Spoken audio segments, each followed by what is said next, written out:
الحمد لله نحمده ونستعينه ونستغفره ونؤمن به ونتوكل عليه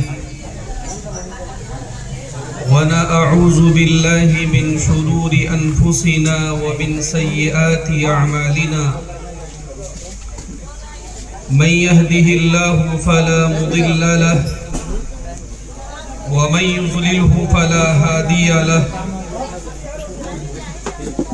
ونشهد أن لا إله إلا الله وحده لا شريك له ونشهد أن سيدنا ومولانا محمدا عبده ورسوله أما بعد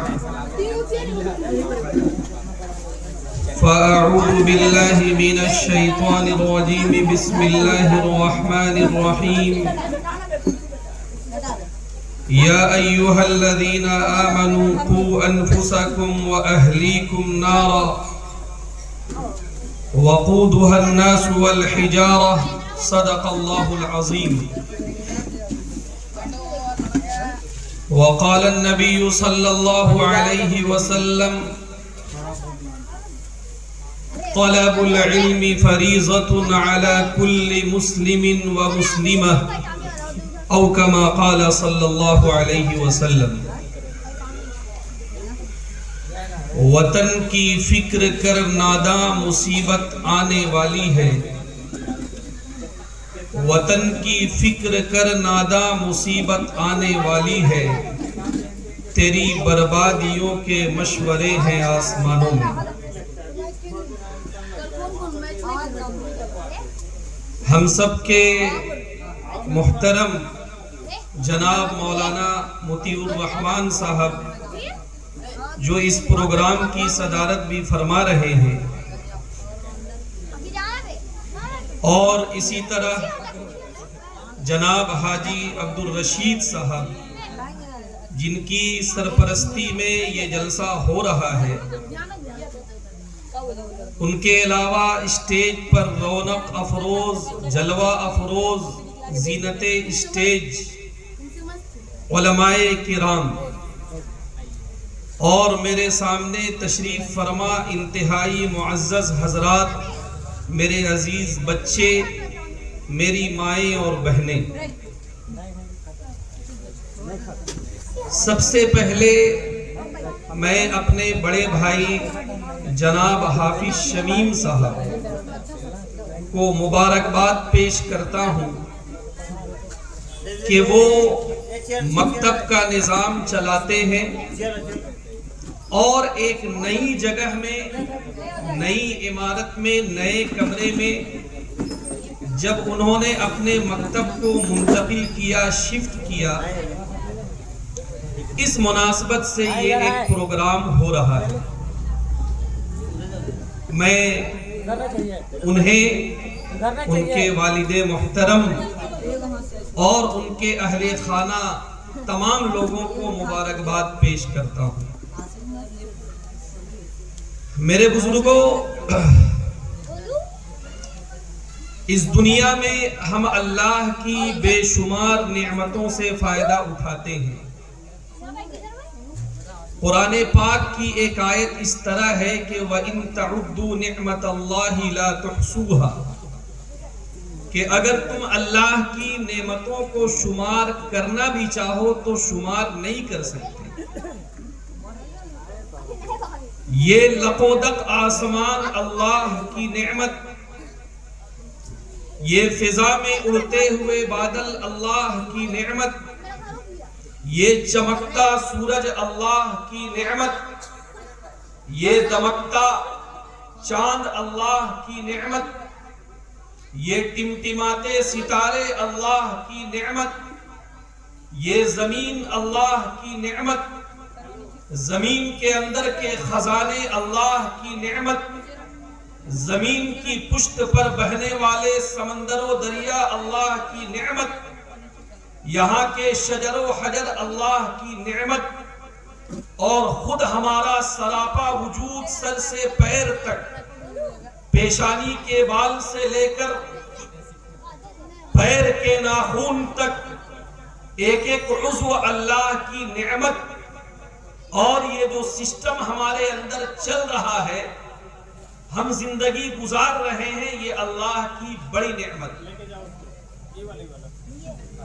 علماء یہاں تشریف فرما ہے، امام ربانی مجدد الف ثانی رحمت اللہ علیہ نے ایک بات کہی کہ ہم تو اس دنیا میں 60 سال 70 سال 80 سال زندگی گزارتے ہیں، اور اس درمیان میں کتنی اللہ کی نعمتوں سے فائدہ اٹھاتے ہیں اس کا اندازہ کرنا مشکل ہے، لیکن انہوں نے فرمایا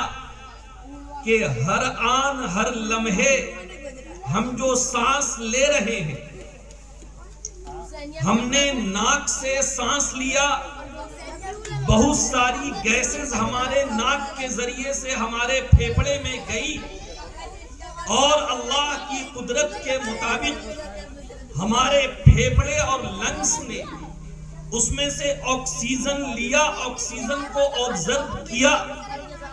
اور اس کے بعد اسے ہمارے جسم کا، ہماری باڈی کا حصہ بنایا، اور اس کے بعد بڑی سہولت کے ساتھ جب وہ سانس کاربن ڈائی آکسائڈ کی شکل میں باہر نکلتی ہے، امام ربانی کا فرمان ہے کہ انسان کے اوپر ضروری ہے کہ ہر مرتبہ سانس لینے اور نکلنے پر اللہ کا 2 مرتبہ شکریہ ادا کرے، اس لیے کہ اگر وہ سانس لے اور باہر نہ نکلے،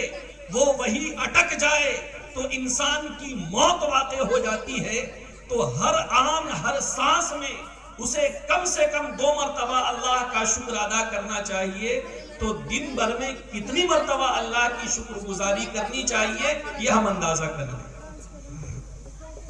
میرے بزرگوں، میں نے بات یہاں سے شروع کی کہ اللہ کی بے شمار نعمتوں سے ہم فائدہ اٹھا رہے ہیں۔ اولاد جو ہمیں ملی ہے، یہ بھی اللہ کی ایک عظیم الشان نعمت ہے جی، اور یہ ایسی عظیم الشان نعمت ہے، علماء یہاں تشریف رکھتے ہیں، بعض انبیاء کرام کی عمر زیادہ ہو گئی، وہ کبر سنی کو پہنچ گئے، اولاد کی نعمت سے وہ محروم تھے، اللہ سے دعائیں کیا کرتے تھے، رب لا تذرنی فردا وانت خیر الوارثین، کہ اے اللہ مجھے تنہا نہ کر، مجھے بھی بہتر وارث عطا فرما۔ اور نبی کی پوری زندگی کی دعاؤں کے بعد اللہ نے انہیں اولاد کی نعمت سے سرفراز فرمایا۔ اب آپ بتائیں کہ اولاد کتنی بڑی نعمت ہے۔ لیکن میرے بزرگوں، یہ بات یاد رکھیں کہ اگر اولاد کی صحیح تعلیم، صحیح تربیت کی فکر ہم نے کی، تو یہ دنیا میں بھی ہمارے حق میں نعمت بنیں گے، ہمارے مرنے کے بعد بھی یہ نعمت بنیں گے، اور کل قیامت کے دن بھی ہمارے حق میں یہ نعمت بنیں گے۔ اور خدا نہ خواستہ اگر اولاد کی تربیت اور تعلیم میں کوتاہی ہوئی، اگر ہماری اولاد خدا کی نافرمان بن گئی، اگر ہماری اولاد رسول اور شریعت سے ناواقف رہ کر زندگی گزار رہی ہے، تو یہ بات یاد رکھے کہ یہ دنیا میں بھی ہمارے لیے وبال جان ہے، اور آخرت میں بھی ہمارے لیے وبال جان ہے۔ ایک انسان جب اپنی اولاد کی صحیح تربیت کرتا ہے، اسے نیک بناتا ہے،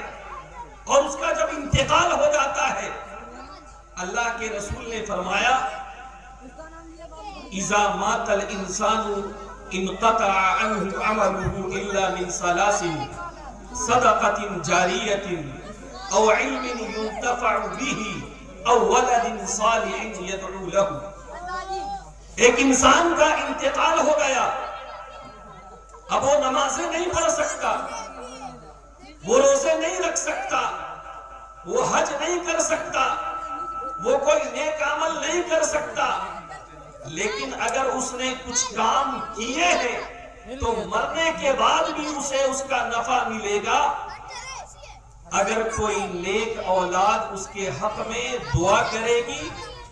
تو اللہ سبحانہ و تعالی اس دعا کی برکت سے اس کی مغفرت فرمائے گا۔ یہ تو اس کے مرنے کے بعد ہوا۔ برزخ کی زندگی ہو، آخرت کی زندگی ہو، ہر زندگی میں یہ نیک اولاد اس کے حق میں